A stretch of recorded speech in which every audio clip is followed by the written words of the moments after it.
Madam Speaker, bilang isang big biker, nangarap din po ako na maging kasapi ng BMW Honor Society of Safe Riders, BOSS. Dahil alam ko po ang advokasya ng mga bumuo nito. Ang Philippine National Police ay nakapagtala po ng 19 na vehicular accidents na kinasasangkutan ng ilang mga big bikers na nakilahok sa ginanap na BOSS Ironman Motorcycle Challenge nitong nakarang February 2024. 5 sa Region 1, 8 sa Region 2, 4 sa Region 3, 1 sa Region 10, at 1 po sa Region 11.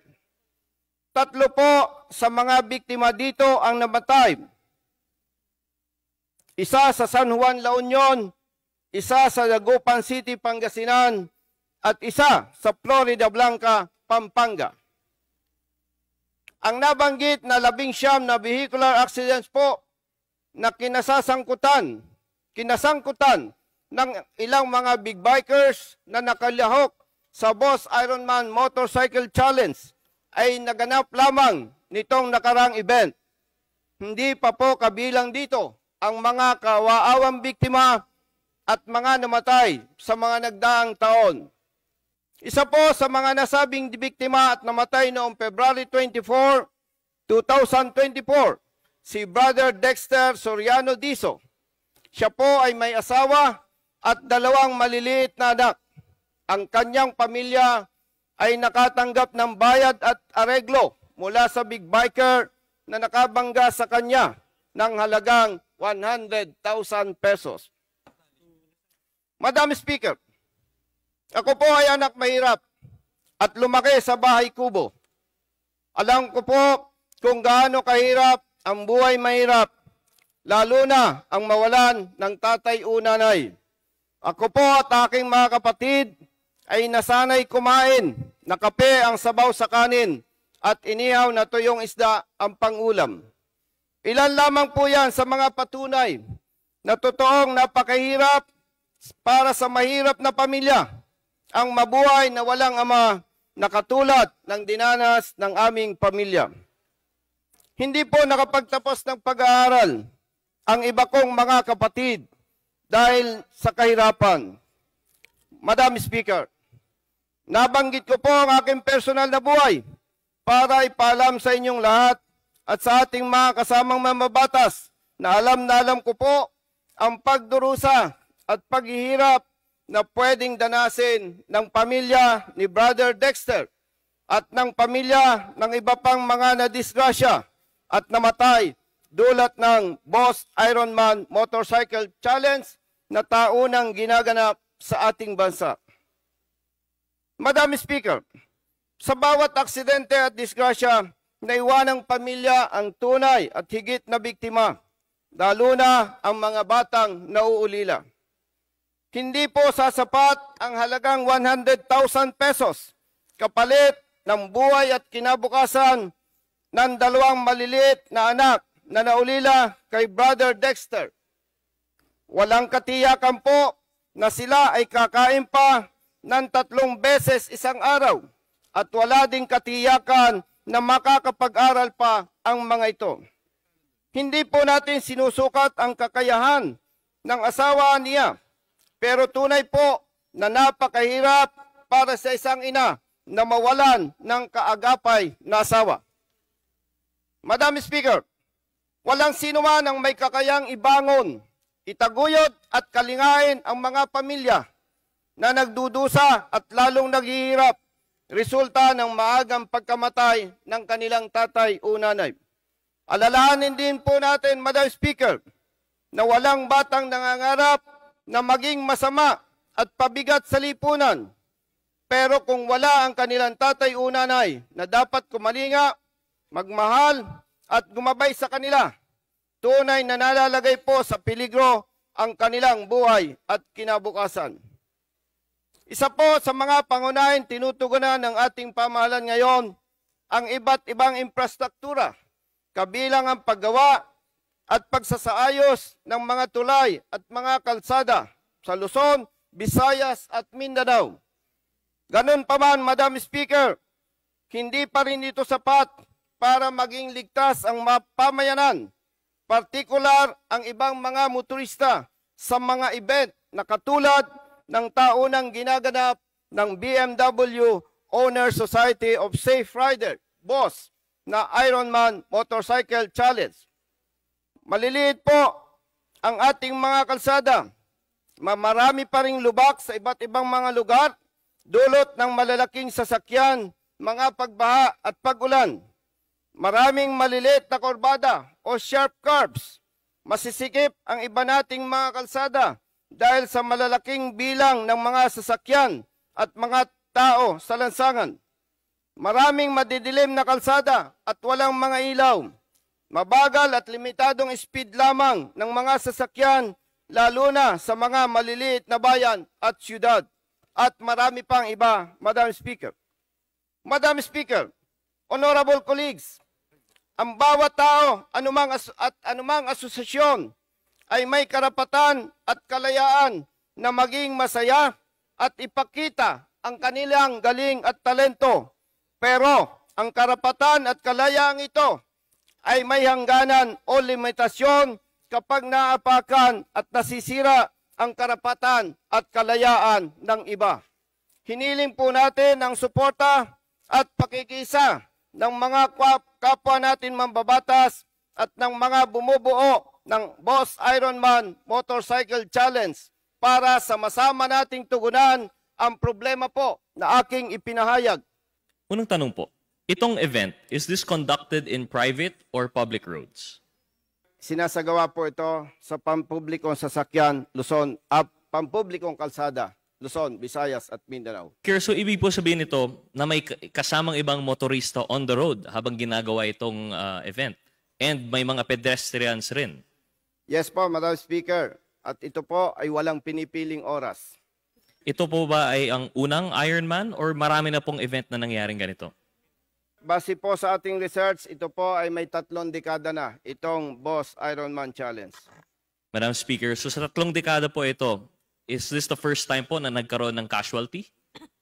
Base po sa records sa ating nakalap, hindi na po mabilang at totoong marami na po ang mga biktima ng mga aksidente na kinasasangkutan ng mga kapatid nating big bikers na nakikilaw dito sa ganitong event. Nabanggit po ng distinguished sponsor na nagkaroon ng may isang victim na inaregloan ng 100,000.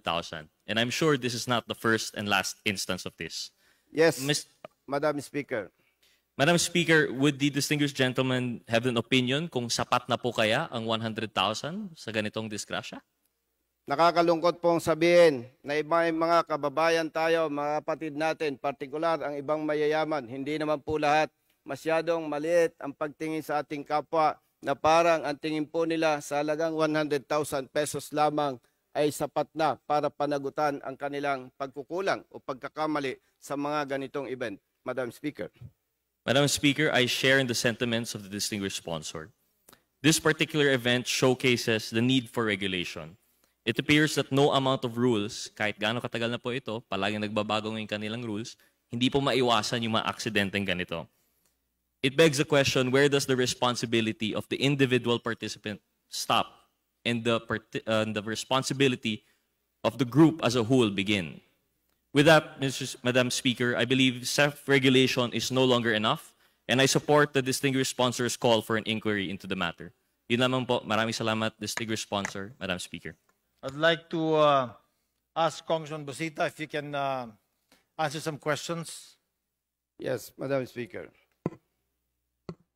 Ang tanong ko is, ano ho ba ang objective ng BOSS Ironman? Bakit ho ba ito ginagawa on a yearly basis? Wala po ako sa posisyon para sagutin ang katanungan ng gentleman, Congressman Gomez, dito sa kanyang katanungan. Hindi po ako kasapi at ang aking pong pagkakaalam ay limitado lamang. And sa pagkakaalam niyo po, ilang taon na ho itong tumatakbo? Sa nakaraang event po, Madam Speaker, ang pagkakaalam po natin more or less 2,000 po ang participants dito sa nakaraang event. Sa tingin niyo ho ba sa dami ng participants nila, nakokontrol ho ba nila itong mga motorcycle riders na ito? Bago ko po sagutin, Madam Speaker, ang magandang katanungan, gusto ko pong ipaalam sa ating lahat na nakita po natin ang pagsisikap ng mga organizers para iwasan ang mga itong naturang aksidente. Pero bilang big biker po, at kayo din po mga motorista, kahit ano pa po ang guidelines na ating ipatupad, hindi po o wala mang sino man na makakapag-control sa bawat participants dito. Particular sa mga big bikers, alam po nating lahat na ang big bike po ay napakabilis tumakbo, lalong-lalo na sa mga expressway at hindi po mapigilan ng mga participants na yung kanilang performance sa expressways ay ginagawa din po nila sa mga pampublikong kalsada, particular po sa mga provincial roads, municipal and city roads, Madam Speaker. Maaari niyo ho bang ulitin kung ano ho bang ibig sabihin ng BOSS or ng BOSS? BMW Owners. Yes, Madam Speaker. Ang ibig sabihin po ng BOSS is BMW Owners Society of Safe Riders, Madam Speaker. Parang, kung safe riding ho yung pinag-uusapan natin, bakit ho kaya every race na nagaganap sa kanila, ito ho ba race or event? Every race na nagaganap, laging merong aksidente. Simply because, kung gusto ho natin kumarera, tama ho ba, Madam Speaker, kung gusto natin kumarera tayo sa racetrack, hindi sa kalsada. Dahil hindi natin kaya i-control yung mga pedestrians, hindi mo makokontrol for such a long time yung oras na lumalabas ang red light at ang green light, ang pagtawid ng mga aso, ng mga kalabaw, sa mga probinsya, sa mga highway. Tama ho ba? Tama po, Madam Speaker. Kaya napakaganda pong idea na sana po tulungan po tayo ng mga lokal na pamahalaan para maglabas po sila ng mga ordinansa na kung saan ay kanila pong ipagbabawal at kanilang po proteksyonan ang kanilang mga constituents sa kanilang mga nasasakupan, Madam Speaker. Napakarami, Madam Speaker, ng mga aksidente na nangyari. And who is to blame? Sino po ang responsable sa mga ito? Madam Speaker, salamat po, Ginoong Congressman Gomez, sa inyong katanungan. Ako po ay matagal na rin sa public service.